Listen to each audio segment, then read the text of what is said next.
Hello दोस्तों, welcome to my channel उम्मीद top to one. और हम लोग बहुत ही बेहतरीन तरीके से इंडियन ज्योग्राफी को कवर कर रहे हैं। इससे पहले फर्स्ट लेक्चर आप लोगों ने देखा तो इससे पहले वाले लेक्चर में कुछ बच्चों को भारत के समयांतराल के बारे में समझ में नहीं आया कि अरुणाचल प्रदेश का समय गुजरात के समय से 2 घंटा आगे कैसे है। ये सर वो 2 घंटा कैसे आ गया है ना, जो कि मैंने डायरेक्टली लिख दिया था। मुझे लगा शायद आप लोग समझ गए होंगे, लेकिन आप लोग नहीं समझ पाए क्योंकि सिंपल सी कैलकुलेशन थी, उसमें कुछ नहीं करना था, है ना। अगर कैलकुलेशन करते तो आपको समझ में आ जाता। लेकिन चलिए, अगर आप नहीं समझ पाए हैं तो उसके लिए हम हैं। फिर से हम आपको जो है अच्छे से बताएंगे कि अरुणाचल प्रदेश का समय गुजरात के समय से 2 घंटा आगे कैसे, या वो 2 घंटा कैसे आ गया था, है ना। देखिए, आप जानते हैं जो भारत का देशांतरी विस्तार है, ये तो आपको पता ही होगा कि भारत का देशांतरी विस्तार 68 डिग्री 7 मिनट, ये देशांतरी विस्तार है ना, 68 डिग्री 7 मिनट से लेकर 97 डिग्री 25 मिनट तक है।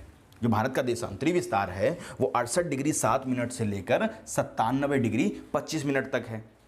और इन दोनों देशांतरों के बीच में कुल 30 देशांतर रेखाएं हैं, है ना। कितनी देशांतर रेखाएं हैं? कुल 30 देशांतर रेखाएं।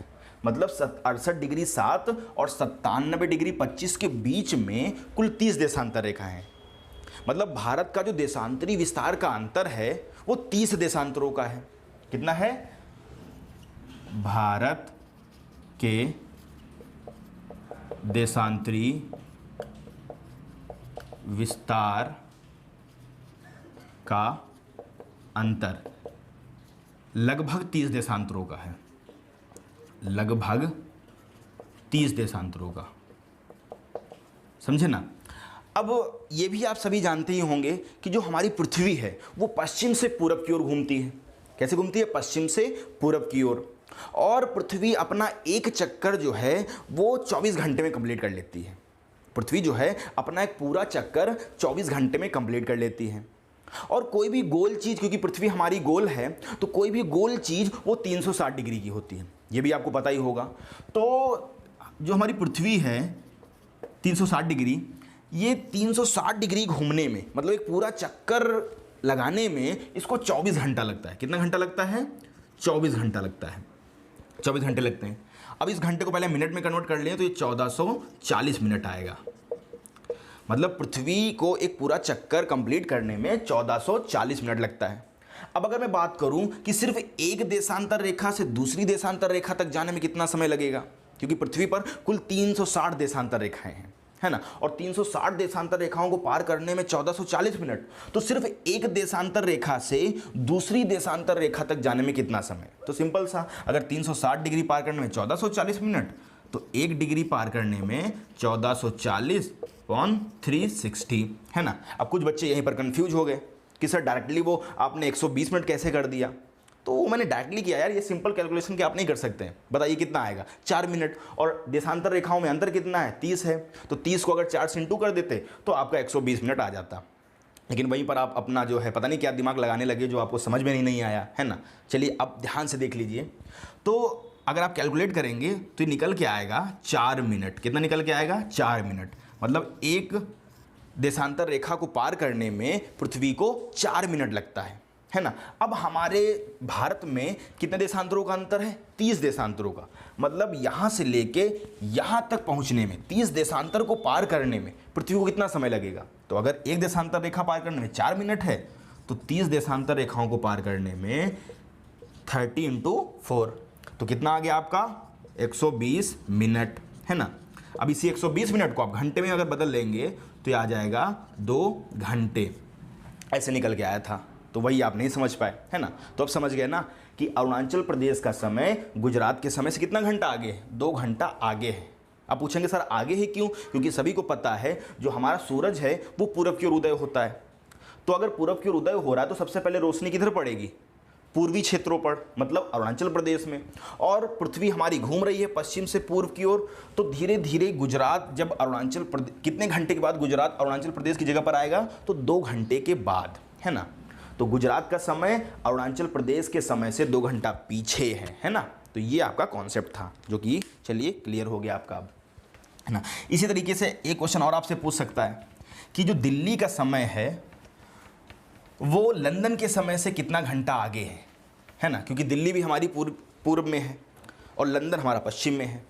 तो दिल्ली का समय लंदन के समय से कितना घंटा आगे है? सिंपल सा, आप जानते हैं लंदन जो है वो 0 डिग्री देशांतर रेखा पर है और हमारे भारत का समय जो है वो 82.5 डिग्री देशांतर पर है। तो आप सिंपल से निकाल लीजिए कि अगर 1 डिग्री पार करने में 4 मिनट लगता है पृथ्वी को, तो 82.5 डिग्री पार करने में कितना समय लगेगा? तो अगर कैलकुलेट करेंगे तो पहले तो मिनट में आएगा, फिर मिनट के बाद आप उसको घंटे में कन्वर्ट कर लेंगे, है ना। तो ये मैं आगे बता दूंगा फिलहाल आपको।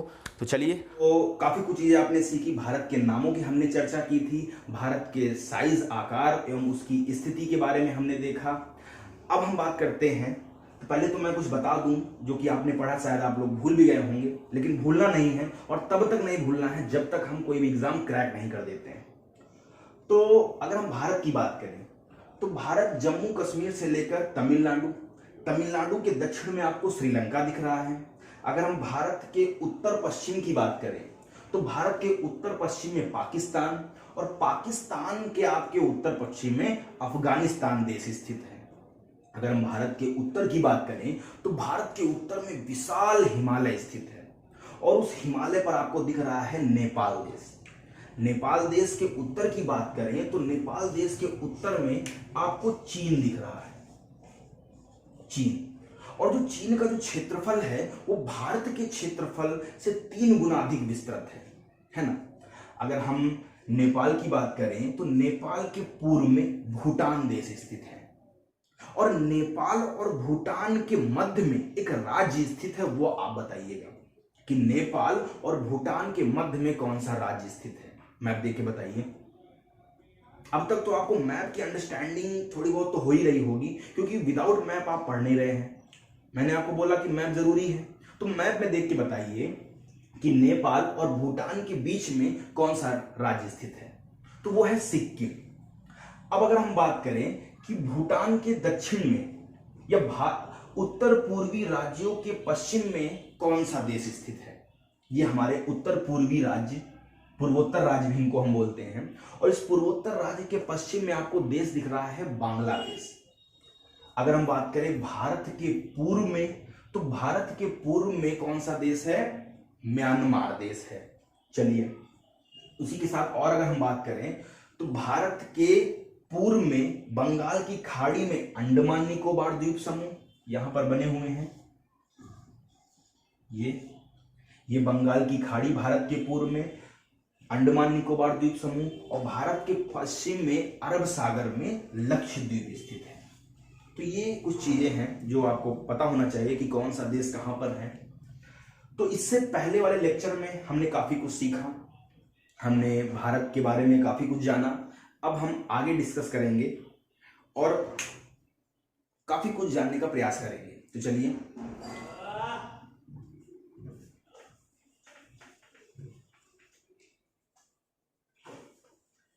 एक क्वेश्चन मैं आपसे जरूर पूछूंगा। आपने भारत के देशांतरी विस्तार के बारे में पढ़ा, भारत के मानक समय रेखा के बारे में पढ़ा और ये भी पढ़ा कि जो गुजरात का समय है वो अरुणाचल प्रदेश के समय से कितना पीछे है। अब यहाँ पे एक क्वेश्चन है, आप ये बताइएगा कि जो ग्रीनविच लाइन है, ग्रीनविच लाइन भारतीय मानक समय रेखा से कितना घंटा पीछे है? या जो भारतीय मानक समय रेखा है वो ग्रीनविच से कितना घंटा आगे है? या लंदन का समय भारत के समय से कितना घंटा आगे है? अगर मैं क्वेश्चन करूं, पहला ही क्वेश्चन है मेरा कि दिल्ली का समय लंदन के समय से कितने घंटे आगे है? चलिए बताइए। देखिए, सबसे पहले मैं बता दूं कि लंदन के ग्रीनविच से होकर गुजरने वाली रेखा को 0 डिग्री देशांतर रेखा कहते हैं।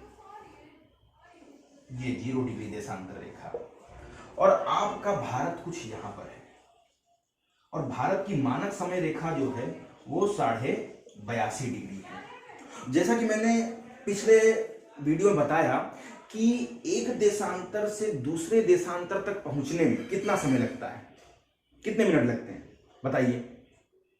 4 मिनट लगते हैं। एक देशांतर से दूसरे देशांतर तक पहुंचने में 4 मिनट लगते हैं।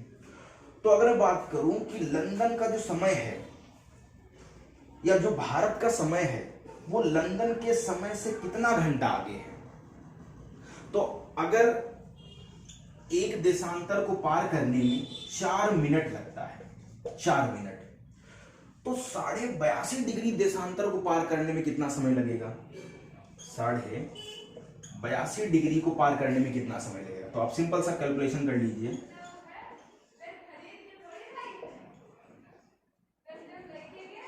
इंटू 4। तो कहीं ना कहीं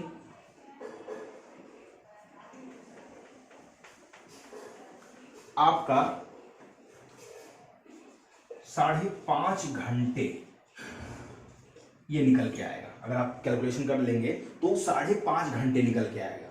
तो सिंपल सा, जो दिल्ली का समय है वो लंदन के समय से कितना घंटा आगे है? 5.5 घंटा आगे है ना। ये काफी एग्जाम में पूछा गया है, तो इसलिए मैंने सोचा आपको बता दूं, क्योंकि सारी चीजें कवर करना ये मेरा काम है, कुछ भी छूटेगा नहीं, आप परेशान ना हो।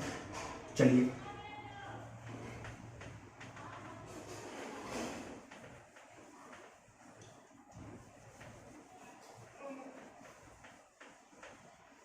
अब हम बात करते हैं, यह है भारत। भारत के उत्तर, उत्तर पश्चिम और उत्तर पूर्व में विशाल मोड़दार पर्वत है जिसको हम लोग हिमालय बोलते हैं, है ना। उत्तर, उत्तर पश्चिम और उत्तर पूर्व में विशाल मोड़दार पर्वत है जिसको हम लोग हिमालय बोलते हैं। और भारत के दक्षिण में, जो भारत का दक्षिण का जो क्षेत्र है वो प्रायद्वीपीय क्षेत्र है, कि भारत के दक्षिण का जो विस्तार है वो प्रायद्वीपीय क्षेत्र है। और ये जो भारत का प्रायद्वीपीय क्षेत्र है ये उत्तर में आप देखिए तो काफी ज्यादा चौड़ा दिख रहा है और दक्षिण में सकरा होता चला गया है। 22 डिग्री अगर हम अक्षांश की बात करें तो उसके उत्तर में ये सकरा होता चला गया है ना। अगर हम भारत के पूर्व की बात करें तो जो भारत है ये पूर्व में बंगाल की खाड़ी और पश्चिम में अरब सागर। अगर हम दक्षिण की बात करें तो हिंद महासागर। तो जो भारत है वो पूर्व में बंगाल की खाड़ी, पश्चिम में अरब सागर तथा दक्षिण में हिंद महासागर से घिरा हुआ है ना। चलिए,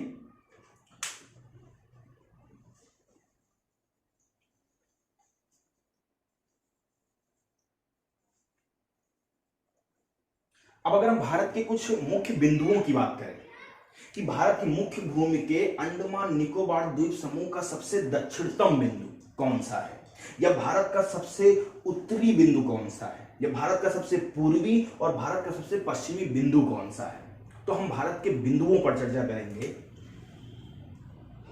कि भारत का सबसे दक्षिणी बिंदु, दक्षिणतम बिंदु की बात करें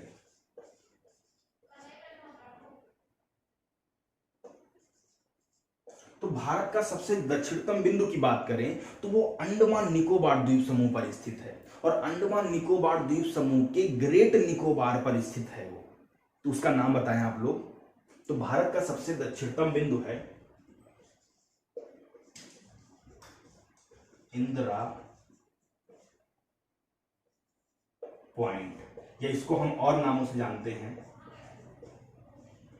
पिग्मेलियन पॉइंट, या इसको हम पार्सन बिंदु भी कहते हैं, जो कि आपका ग्रेट निकोबार पर है, ग्रेट निकोबार पर स्थित है।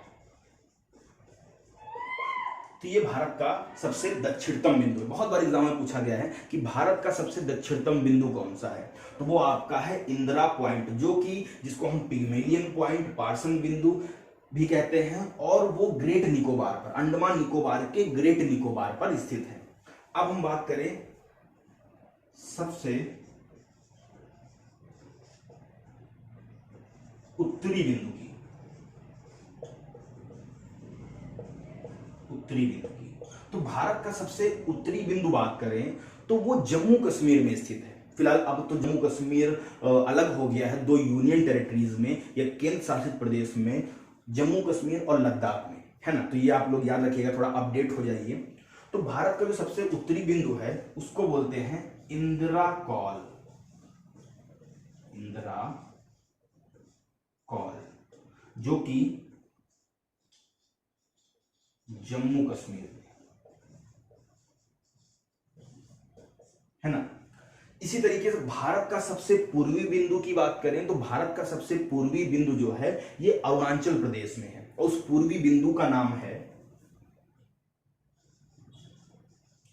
सबसे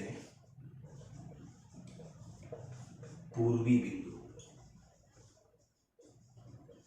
तो सबसे पूर्वी बिंदु जो है वो है किबिथु, किबिथु, किबिथु, जो कि अरुणाचल प्रदेश में है।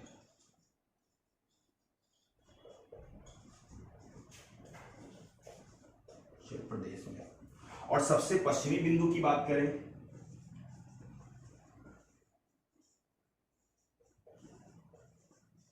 पश्चिमी बिंदु की बात करें तो सबसे पश्चिमी बिंदु की बात करें तो वो है गुजरात में, जिसको बोलते हैं गुहार मोती, है ना, गुहार, गुहार मोती, गुजरात में। तो इस तरीके से हमने भारत के कुछ बिंदुओं पर चर्चा किया कि जो भारत का सबसे दक्षिणतम बिंदु है वो इंदिरा पॉइंट है, जिसको हम पिग्मेलियन पॉइंट या पार्सन बिंदु भी कहते हैं, जो कि आपका ग्रेट निकोबार पर स्थित है। इसी तरीके से भारत का सबसे उत्तरी बिंदु जो है वो है इंदिरा कॉल, जो कि आपके जम्मू कश्मीर या इसको आप लद्दाख भी बोल सकते हैं, वहां स्थित है। अगर हम बात करें भारत के सबसे पूर्वी बिंदु की तो वो है अरुणाचल प्रदेश में, जिसको हम लोग किबिथु कहते हैं। और अगर हम भारत के सबसे पश्चिमी बिंदु की बात करें तो भारत का सबसे पश्चिमी बिंदु जो है ये आपका है गुहार मोती, जो कि गुजरात में कच्छ में है, गुजरात के कच्छ जिले में है ना। ये सारी चीजें आप लोग नोट करते रहिएगा, और आशा करता हूं कि आपको मजा तो आ ही रहा होगा, और मजे मजे में हमको सीखना है, और थोड़ा सीरियसनेस भी जरूरी है। हालांकि अभी तक तो मैंने कोई कॉमेडी नहीं किया है ना, लेकिन कॉमेडी कम करके थोड़ा सीरियसनेस बढ़ा के हमको सीखना है सारी चीजें, है ना।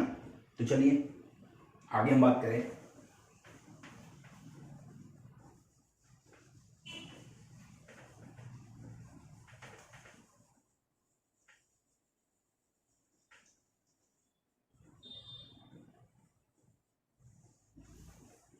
हाँ, तो ये तो हुए कुछ दक्षिणी बिंदु आपके, और कुछ उत्तरी, पूर्वी, पश्चिमी बिंदु। अब हम बात करते हैं भारत के बारे में कि भारत के ऐसे कितने राज्य हैं, या क्षेत्रफल के आधार पर अगर हम बात करें तो क्षेत्रफल के आधार पर सबसे बड़ा राज्य कौन सा है।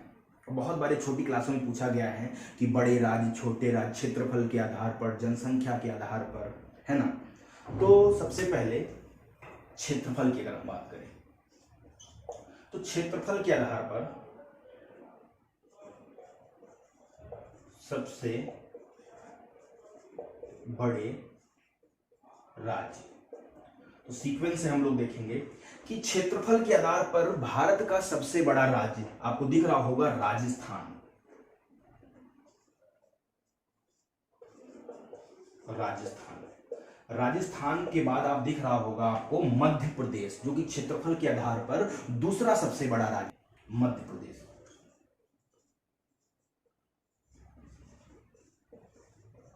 फिर तीसरा अगर हम बात करें तो तीसरा आपका है महाराष्ट्र,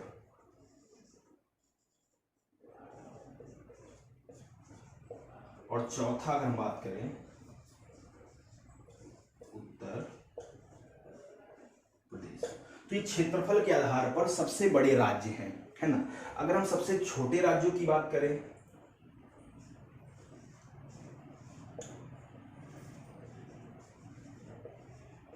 सबसे छोटा राज्य, तो वो आपका गोवा है। यहां पे कुछ आपको दिख रहा होगा, क्षेत्रफल के आधार पर सबसे छोटा राज्य गोवा है, एकदम छोटा सा, है ना। अब हम बात करें, नोट कर लीजिए आप लोग,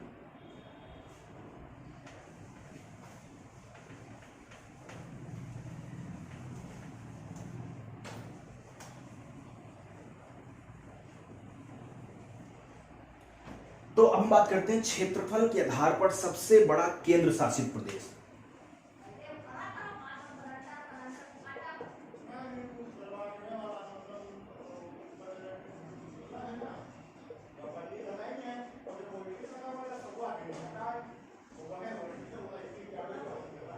तो क्षेत्रफल के आधार पर सबसे बड़ा केंद्र शासित प्रदेश है अंडमान निकोबार द्वीप समूह।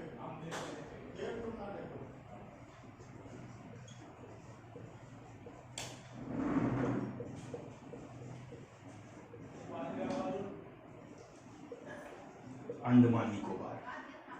और क्षेत्रफल के आधार पर सबसे छोटा केंद्र शासित प्रदेश की अगर हम बात करें,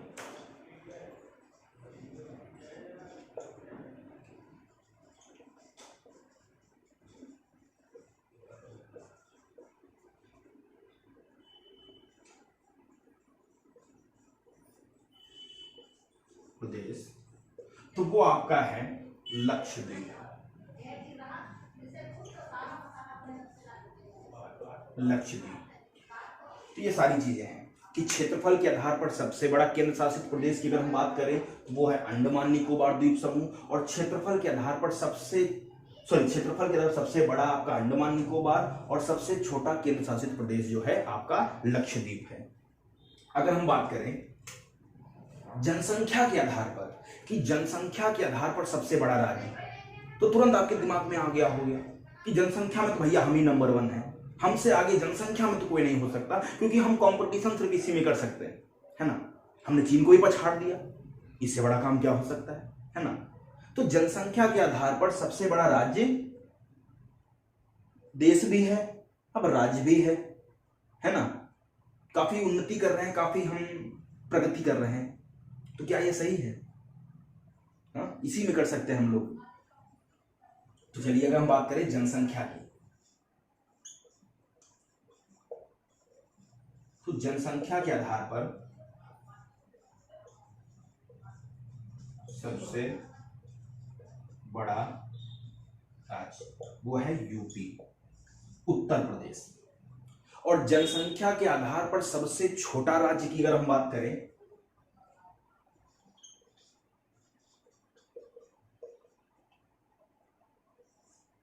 तो वो है आपका सिक्किम, है ना। तो जनसंख्या के आधार पर सबसे बड़ा राज्य उत्तर प्रदेश, और जनसंख्या के आधार पर सबसे छोटा राज्य जो है आपका सिक्किम है। चलिए आगे बात करते हैं।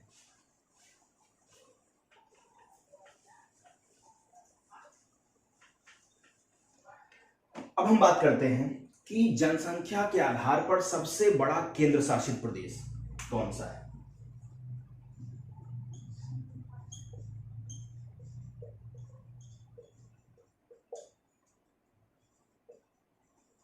सबसे बड़ा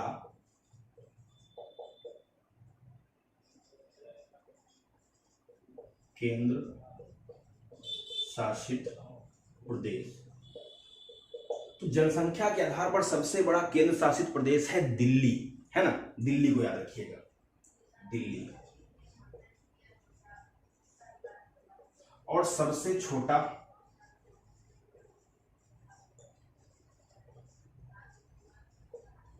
लक्षद्वीप,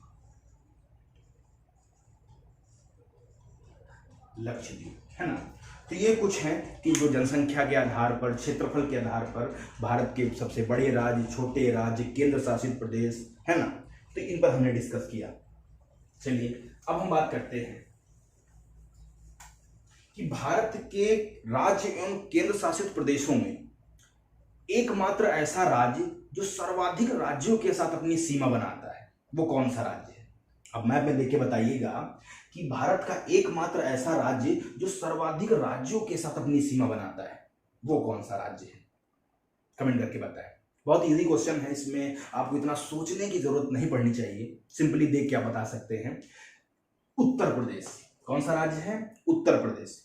तो ये भारत का एकमात्र ऐसा राज्य है उत्तर प्रदेश जो कि सर्वाधिक राज्यों के साथ अपनी सीमा बनाता है। अब वो राज्य कौन कौन से हैं आप देखिएगा कि जो उत्तर प्रदेश है ये उत्तराखंड, हिमाचल प्रदेश, हरियाणा, राजस्थान, मध्य प्रदेश, छत्तीसगढ़, बिहार और झारखंड, टोटल 8 राज्यों के साथ अपनी सीमाएं बनाता है, जिसमें से एक केंद्र शासित प्रदेश भी शामिल है जो कि है दिल्ली। तो जो उत्तर प्रदेश है ये भारत के सर्वाधिक 8 राज्यों के साथ अपनी सीमाएं बनाता है। अब वो राज्य कौन से हैं? उत्तराखंड, हिमाचल प्रदेश, हरियाणा, राजस्थान, मध्य प्रदेश, छत्तीसगढ़, झारखंड और बिहार, और एक केंद्र शासित प्रदेश है दिल्ली, है ना। अगर हम बात करें कि उत्तर प्रदेश जो है ये सर्वाधिक सीमा किस देश के साथ बनाता है, सबसे ज्यादा सीमा किस देश के साथ बनाता है, तो ये भी आपको दिख रहा होगा, दिख रहा है ना पक्का? तो बताइए इसी बात पे कि किस राज्य के साथ जो है उत्तर प्रदेश सर्वाधिक सीमा बनाता है? हाँ बिल्कुल सही, आपका मध्य प्रदेश के साथ उत्तर प्रदेश सर्वाधिक सीमा बनाता है। लेकिन सबसे कम सीमा किस देश के साथ बनाता है, सॉरी किस राज्य के साथ बनाता है, बताइए। तो आप दिख रहा होगा आपको कि हिमाचल प्रदेश जो है ये बहुत ही कम सीमा उत्तर प्रदेश के साथ बनाता है। तो सर्वाधिक सीमा मध्य प्रदेश के साथ और सबसे कम सीमा जो है हिमाचल प्रदेश के साथ बनाता है। और एक चीज मैं आपको और बता दूं कि जो उत्तर प्रदेश का सोनभद्र जिला है, सोनभद्र जिला ये एकमात्र ऐसा जिला है जो 4 राज्यों के साथ अपनी सीमाएं बनाता है ना। उत्तर प्रदेश का सोनभद्र जिला ये एकमात्र ऐसा जिला है जो सर्वाधिक राज्य 4 राज्यों के साथ अपनी सीमाएं बनाता है। अब वो 4 राज्य कौन से हैं? बिहार, झारखंड, छत्तीसगढ़, मध्य प्रदेश। कौन कौन से? बिहार, झारखंड, छत्तीसगढ़ और मध्य प्रदेश। ये 4 राज्यों के साथ उत्तर प्रदेश का सोनभद्र जिला अपनी सीमा बनाता है। चलिए तो आगे हम बात करते हैं। अब हम बात करने जा रहे हैं भारत के कुछ तटीय राज्यों के बारे में कि जो कि तट पर बसे हैं। और उससे पहले मैं आपको बता दूं कि भारत की हम सीमा पर चर्चा करें कि भारतीय सीमा है ना, तो भारत की वो सीमा या वह सीमा जो किसी स्थल से लगी हो उसको हम स्थलीय सीमा बोलते हैं। कि वह सीमा जो किसी स्थल से लगी हो उसको हम स्थलीय सीमा कहते हैं। और भारत की स्थलीय सीमा जो है ये पाकिस्तान से लेकर आपका बांग्लादेश तक विस्तृत है। याद रखिएगा कि जो भारत की स्थलीय सीमा है वो पाकिस्तान से लेकर बांग्लादेश तक विस्तृत है। इसी तरह से अगर हम जलीय सीमा की बात करें तो बांग्लादेश से लेकर पाकिस्तान तक जो तट है, बांग्लादेश से लेकर पाकिस्तान तक जो तट है उसको हम जलीय सीमा बोलते हैं। तो अगर हम भारत की बात करें, भारत के स्थलीय सीमा की लंबाई की बात करें कि भारत की स्थलीय सीमा की लंबाई कितनी है, तो भारत की स्थलीय की सीमा की लंबाई जो है वो 15,200 किलोमीटर है ना, 15,200 किलोमीटर। अब अगर हम बात करें मुख्य भूमि की तटरेखा की लंबाई, जो मुख्य भूमि की तटरेखा है इस तटरेखा की लंबाई कितनी है, तो भारत के मुख्य भूमि की तटरेखा की लंबाई जो है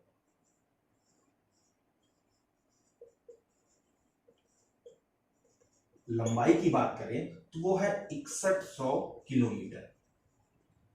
लेकिन अगर आपसे कोई ये पूछे कि मुख्य भूमि की तटरेखा की जो लंबाई है वो लक्षद्वीप और अंडमान निकोबार द्वीप समूह सहित कुल कितनी है, तब आप क्या बताएंगे कि जो भारत की मुख्य भूमि की तटरेखा की जो लंबाई है वो लक्षद्वीप और अंडमान निकोबार द्वीप समूह सहित कुल कितनी है, तब ये आपकी हो जाएगी 7,516 किलोमीटर।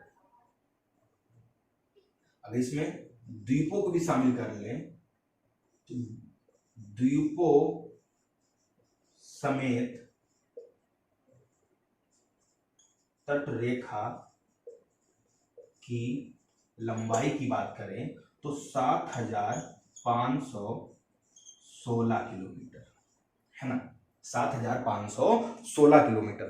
तो इस तरीके से भारत की कुल सीमा की लंबाई कितनी हुई, बताइएगा कि भारत की कुल सीमा की लंबाई, जिसमें स्थलीय और जलीय सीमा सभी शामिल है, तो भारत की कुल सीमा की जो लंबाई है,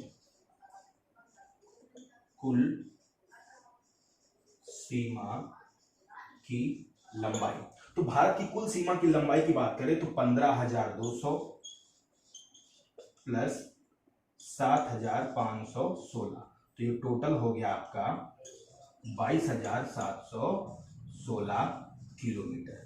तो ये भारत की कुल सीमा की लंबाई की बात हुई, है ना। मजा आ रहा है ना आप लोगों को, है? कर हर मैदान फतेह रे बंदे, या कर हर मैदान फतेह, है ना। ये सिर्फ कहने की बातें होती है कि हम ये कर देंगे वो कर देंगे, कुछ पाने के लिए रात रात भर जागना पड़ता है। लोग जागते तो वैसे भी हैं, लेकिन कुछ ऐसे हैं जो अपने मकसद के लिए जागते हैं, तो कुछ ऐसे हैं जो बेफजूल में जागते हैं, है ना। तो जागना तो जरूरी है, लेकिन किसके लिए जागना है ये पता होना जरूरी है ना। चलिए फिलहाल आगे हम डिस्कस करते हैं।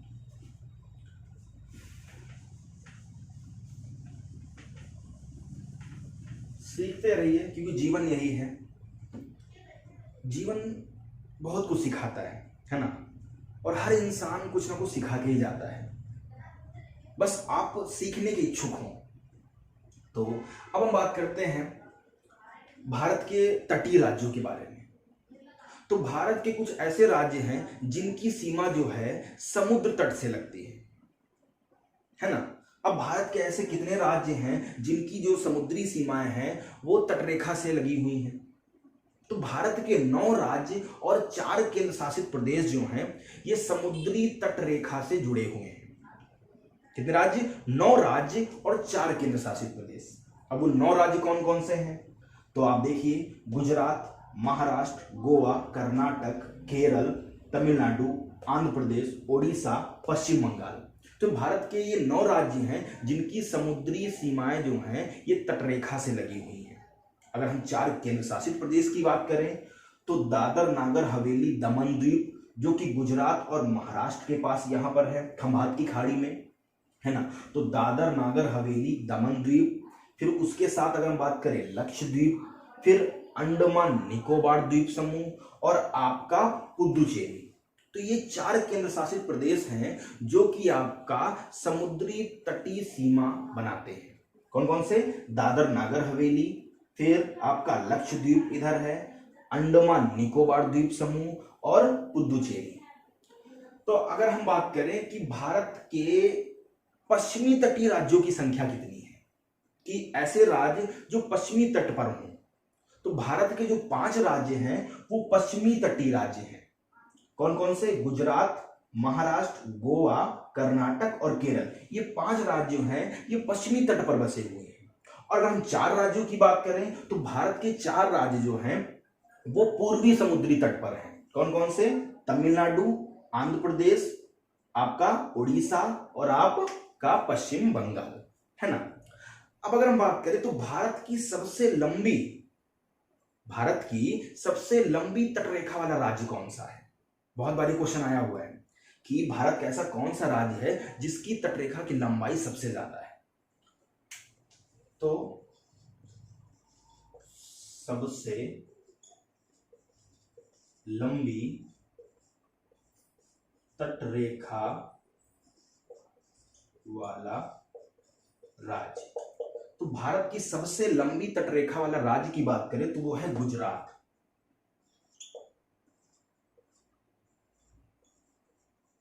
गुजरात के बाद अगर हम बात करें तो आपका आंध्र प्रदेश,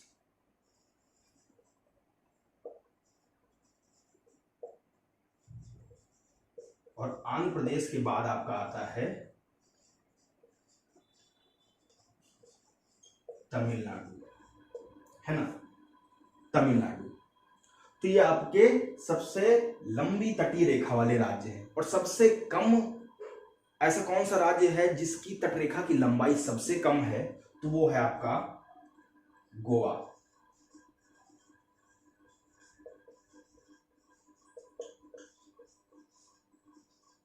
गोवा, है ना।